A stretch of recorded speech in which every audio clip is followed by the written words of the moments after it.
అందరూ ఇన్ని కోట్లాది మంది జీవితాలతో ఆడుకుని వీళ్ళ చేతుల్లో మటుకు ఇన్ని వేల కోట్లు దాదాపు విష్ణుకుమార్ రాజు గారు చెప్పినట్టు 30,000 కోట్లు వెళ్ళిపోయాయి.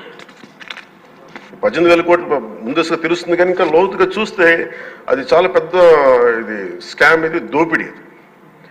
వీటిని కనుక మనం వదిలేస్తే తప్పు చేసిన వాళ్ళని గత ప్రభుత్వం సంబంధించిన ఇది ఇట్స్ నాట్ అబౌట్ వెండెటా, పగా ప్రతీకారం కాదు, కానీ వీళ్ళని స్వేచ్ఛగా కనుక వదిలేస్తే వాళ్ళ అదృష్టవశాత్తు ఈరోజు వాళ్ళు అక్కడ లేరు. వాళ్ళు కనుక ఉండుంటే వాళ్ళకి నిజంగా వాళ్ళకి సమాధానం చెప్పాల్సిన పరిస్థితి ఉండేది.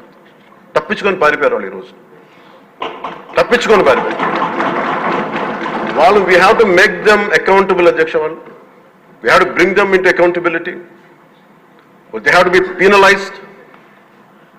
వాళ్ళు దయచేసి గౌరవ ముఖ్యమంత్రి గారికి నేను మీ తరపు నుంచి ఆయనకి తెలియజేస్తున్నాను అధ్యక్ష, దయచేసి వీరిని please we have to penalize them, sir. వాళ్ళకి సరైన శిక్ష